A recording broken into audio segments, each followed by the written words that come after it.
دیارە دوای ئەوەی کە باڵێزی ئەمریکا لە عێراق ڕایگەاند هیچ بانکێکی عێراقی لەلایەن وەزارەتی گەنجینەی ئەمریکاوە سزانەدراوە کاریگەری هەبوو لەسەر بەرزکردنەوەی بەهای دینار و هاوکات ڕێکارەکانی بانکی ناوەندیەکێکی دیکە بوو لە هۆکارەکانی بەرزبوونەوەی بەهای دینار لەم چەند ڕۆژەی دوایدا کە بەهای دینار ناجێگیری بەرچاوی بەخۆوە بینی تایبەت بە ڕەوشەنەکانی بانکی ناوەندی واروها داهاتووی بەهای دینار و کاریگەری لەسەر بازار و بە شێوەیەکی گشتی ئابووری عێراق قسە و گفتوگۆ دەکەین کە زۆر بەڕێز هەنگاو هاشم بەڕێزیان شارزای بواری ئابووری ڕاستەوخۆ لە هەولێرەوە لەگەڵمانن. کاگاشم سپاس بۆ ئامادەبوونی کاگەنگاو سپاس بۆ ئامادەبوونی بەڕێستان سەرتا دەمەوێت لەو پرسیارەوە دەست پێ بکەم کە لە هەڵبەتە بانکی ناوەندی لە ئێستادا چەند ڕێکارێکی گرتووەتە بەر بۆ جێگیرکردنی بەهای دینار. کارەکانی بانکی ناوەندی چ کاریگەریەکی لەسەر بەهای دینار دروست کردووە؟ بەڵێ سەرەتا سڵاو لە ئێوە و لە بینەرە بەڕێزەکان بێگومان لە ماوەی چەند ڕۆژی ڕابردوودا بە دیاریکراوی تقریباً 5-6 ڕۆژێک دەبێت بەهای دینار لە بەرامبەر دۆلاری ئەمریکی هاتە خوارەوە. ئەمەش هۆکارەکەی بۆ ئەوە گەڕایەوە کە لەلایەن وەزارەتی گەنجینەی ئەمریکاوە 14 بانقی عێراقی کە بەشدارن لە با بڵێن مشارەکەیان هەیە لە مزایدەی فرۆشتنی دۆلاردا بە جۆرێک لە جۆرەکان نەک سزادراون بەڵکو خراونەتە ژێر وەربینیکردنەوە. ئەمەش بەهۆی ئەوەی کە گومان دەکرێت کە دەرچوو بن لە ڕێکارەکانی بانقی ناوەندی بۆیە ئەمە وای کرد کە نرخی دینار دابەزێت بەرامبەر بە دۆلاری ئەمریکی، بەڵام لە دوای ئەوە ڕۆژ بە ڕۆژ تاوەکو دێ بەهای دینار نرخەکەی بۆ نرخی پێشووی خۆی دەگەڕێتەوە بەهاکەی بەرز دەبێتەوە. ئەمە وای کرد کە با بڵێن جۆرێک لە شڵەژان لە دۆخی دینار بەرامبەر بە دۆلار لە بازاڕەکانی عێراق و هەرێمی کوردستان دروست بێت. بەڵام لە ئێستادا بەهۆی ڕێکارەکانی بانکی ناوەندیەوە کە وای بڕیاری داوە ئاسانکاری بکات بۆ ئەوەی کە دۆلار بە ئاسانتر بگاتە دەست کڕیارەکان، ئەمە لە لایەکی دیکەشەوە وەزارەتی گەنجینەی ئەمریکا دوایین لێدوانی خۆیدا ئاماژەی بۆ کردکە ئەوان هیچ بانکێکیان سزانەداوە بەڵکو لە ژێر وەربینیکردندانە. بۆیە پێشبینی دەکرێت کە نرخی دینار زیاتر بەرز بێتەوە بەرامبەر بە دۆلاری ئەمریکی، چونکە ئەم هۆکارانەی کە لە ماوەی ڕابردوو داوای کرد کە نرخی دینار دابەزێت بەرامبەر بە دۆلاری ئەمریکی هۆکاری با بڵێن ئیداری بوون و هۆکاری جۆرێک لە جۆرەکان سیاسی بوون، هۆکارێک نەبوون بەهۆی با بڵێن خراپی بارودۆخی دارایی و ئابووری عێراقەوە بێت، چونکە ئەگەر بەهۆی بارودۆخی دارایی و ئابووری عێراقەوە وایە بێگومان درێژەی دەچێشا و بەم کاتە زۆر نەدەتوانرا چارەسەر بکرێت. باشە کاگەنگاو، هەڵبەتە لەم چەند ساڵەدا بە دیاریکراوی کاریگەری بەهای دینار یاخود ناجێگیری بەهای دینار بەردەوام ماوەیەک بەهاکەیدا دەبەزێت، ماوەیەک جێگیر دەبێتەوە. لە ئێستاشتا تا ئەم دقەیە لە دوای پەسەندکردنی بوجە و کۆمەڵێک ڕێکاری بانکی ناوەندیش هێشتا بەهای دینار لە بازاڕەکان نەچۆتە بەهای فەرمی خۆی. بە دیاریکراوی هۆکاری ئەم گۆڕانکاریە لە بەهای دیناردا بۆچی دەگەڕێتەوە؟ ئایا هۆکارەکە بە دیاریکراوی سیاسیە یاخود پەیوەندی بە ئابووری و دارایی و ئیدارە نەدانی عێراق خودی عێراقەوە هەیە؟ بە دیاریکراوی هۆکارەکە دەگەڕێتەوە بەهۆی ململانەکانی نێوان هەردوو وڵاتی ئەمریکا و ئێران،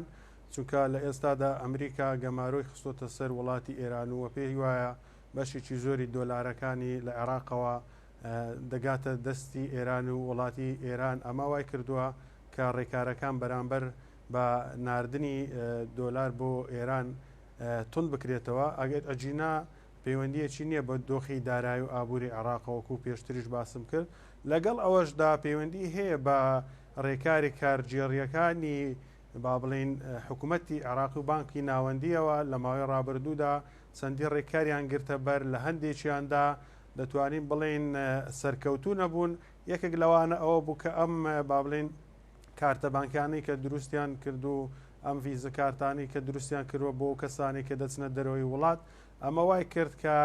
با بڵێن نەبێتە هۆکاری ئەوەی کە نرخی دینار بەرامبەر دۆلار بەرز بێتەوە یاخود بڵێن دۆلار دابەزێت بەرامبەر بە دینار، چونکە بەشێک لە بازرگانان یاخود بەشێک لەو کەسانەی کە مامەڵەیەکی نادروستیان بەم کارتانەوە کرد، ئەمە وای کردووە لە ئێستادا چاو بخشێندرێتەوە بەم بڕیارانەش و بەشێکی دیکەش پەیوەندی بەوەیە کە بازرگانان لە دەرەوەی ڕێکارەکانی بانکی ناوەندی دەیانەوێت دۆلارەکانیان دەست بکەوێت بۆی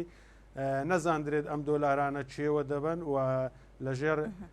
چاودێری نەبن بۆی بە شێوازێک لە شێوازەکانی قاچاق بردن بیبەنە دەرەوەی عێراق. باشە. دیارەیەکێک لەو هۆکارانەی کە هەمیشە باسی لەوە دەکرێت کە کاریگەری لەسەر بەهای دینار دروست دەبێتە هۆی ناجێگیری بەهای دینار ئەوەیە کە لە بازارەکان هەندێک لە بازرگانەکان ناشناو پلاتفۆرمی ئەلکترۆنیەوە ئەمە تا چەندە کاریگەری درێژخایەن بە دوا خۆیدا بەجێ دەهێڵێت. بە دڵنیاییەوە بازار بریتە لە خواست و خستنە ڕوو هەر کاتێک خواز لەسەر هەر بەرهەمێک یاخود کاڵا و شتومەکێک زیاد بکات ئەمەوا دەکات کە با بڵێن نرخەکەی بەرز بێتەوە. کاتێک کە بازرگانان و یاخود هەندێک لایەن دەیانوێت لە دەرەوەی پلاتفۆرمی بانکی ناوەندی دۆلارەکانیان دەست بکەوێت ئەمە وا دەکات با بڵێن خواز لەسەر دۆلار بە بەردەوامی بە زیاد بمێنێتەوە و ئەو خستنە ڕوانەی لەلایەن بانکی ناوەندیەوە دەخرێتە ڕوو نەتوانرێت کۆنتترۆلی بازاری پێ بکرێت ئەمە وا دەکات بەردەوام نرخی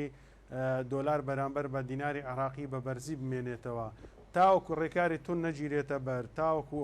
نەتوانرێت کۆنتترۆلی ئەم بارودۆخە بکرێت بەهای دینار بە شێوازێکی ئەوتۆ ناتوانرێت بەرز بێتەوە یاخود بگەهێنرێتە ئەو نرخی کە لەلایەن بانکی ناوەندیەوە کە بە نرخێکی فەرمی دەفرۆشێت بگاتە دەستی هاوڵاتیکەواتە ئەو ڕێکارە توندانە چییە پێویستە بگیرێتە بەر ئایا بانکی ناوەندی هەتا ئەم کاتە ئەو ڕێکارە توندانی کە تۆ باسی لێوە دەکەی بۆ کۆنتترۆلکردنی ئەم بارودۆخە گرتوێتە بەر؟ بەشێک لەو ڕێکارانە لەلایەن بانکی ناوەندیەوە گیراوەتە بەر و لە دوایین لێدوانی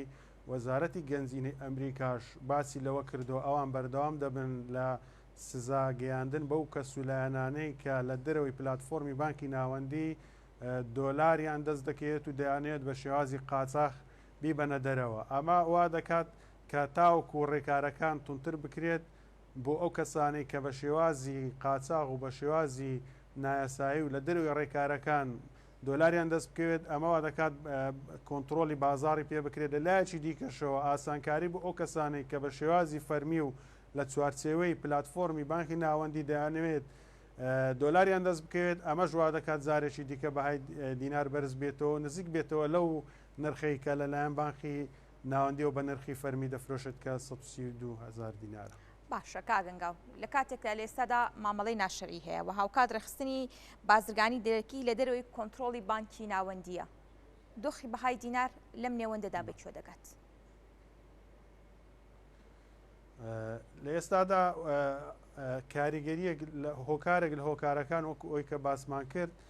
دوورخستنەوەی بەشێک لەو بانکانەیە کە بەشدارن لە کڕین و لەو مەزادەی کە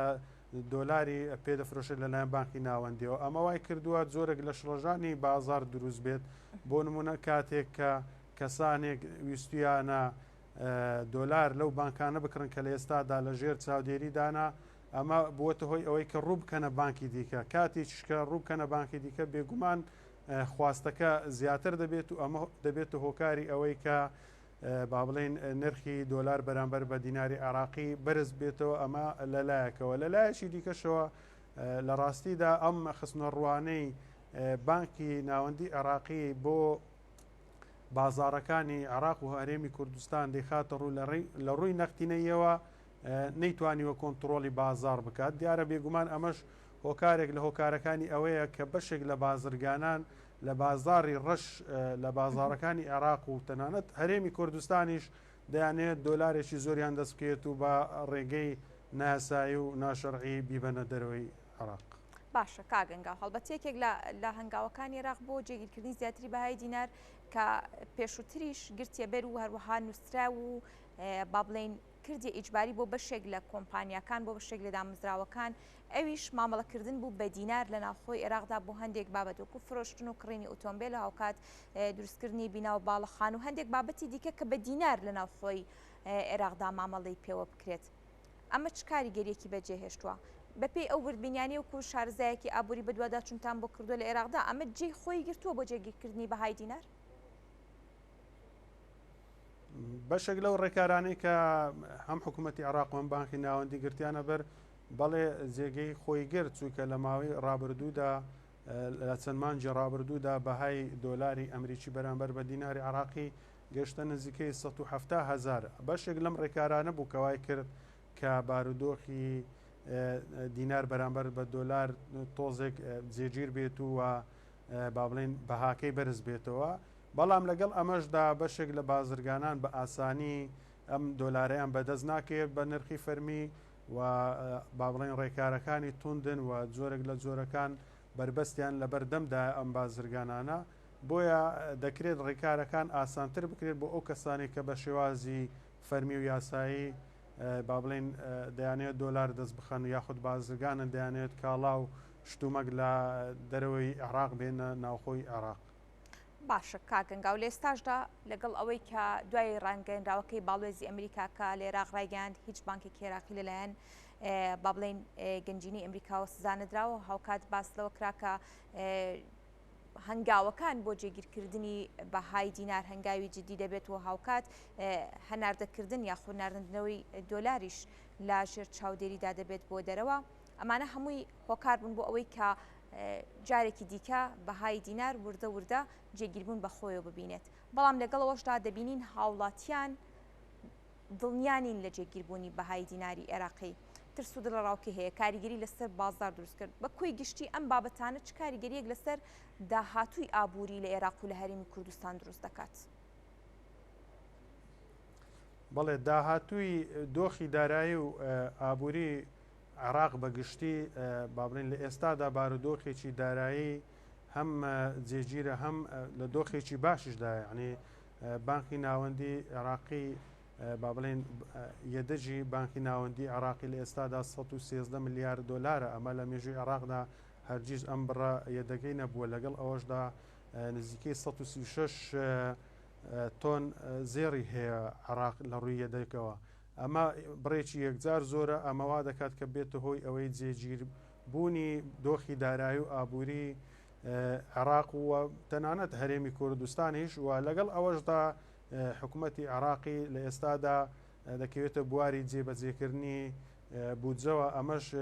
هۆکارێکە بۆەوەی جێگیری باری و دۆخی دارایی و ئابووری لە عێراقدا و هەروەها لەلایەن وەزارەتی گەنجینەی ئەمریکاشەوە جارێکی دیکە دووپاتی ئەوە کراوەتەوە ئەوان هەر کەس و لایەنێک کە لە دەرەوەی پلاتفۆرمی بانکی ناوەندیدا دۆلارەکانی بفرۆشێت و دۆلار دەست بخات ئەوان بەردەوام دەبن لە سزادان و پێشبینیش دەکرێت لە داهاتووشدا سزای دیکە بسەپێندرێت بەسەر با بڵێن ئەو کەس و لایەنانەی کە بە شێوازی ناشەرعی دۆلارەکان دەبەنە دەرەوەی عێراق. بەڵام لەگەڵ ئەوەشدا دەکرێت بڵێن بە جۆرێک لە جۆرەکان جۆرێک لە دڵنیایی هەیە بۆ سەقامگیری بارودۆخی دارایی و ئابووری عێراق لە ڕووی بەهای دراوەکانەوە. بەرز و نزمی دەبێت بەڵێ بێگومان بەڵام بە هەرگیز ناگات بەو نرخەی کە زۆرێک لە قەیران دروست بکات لە ڕووی داراییە و لە ڕووی بەهای دیناری با بڵێن عێراقی و بەرامبەر بە دۆلار هەرگیز وەکو وڵاتانی لوبناان و سووریا و ئێران و ئەمانەی لێنایەت ئەمە شتێکی زۆر دوور و تەنانەت دەکرێ بڵێن مەحاڵیشە چونکە ئەم بارودۆخانەی ئێستای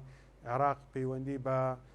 ڕێکاری هەم هۆکاری سیاسی و هەم ڕێکارە کارجێڕیەکانەوە هەیە. بەڵێ زۆر سپاس بۆ ڕوونکردنەوەکان سپاس بۆ هەنگاو هاشم شارەزای بواریابووری کە بەڕێزیان ڕاستەوخۆ لە ستودیۆی هەولێرەوە لەگەڵمان بوون.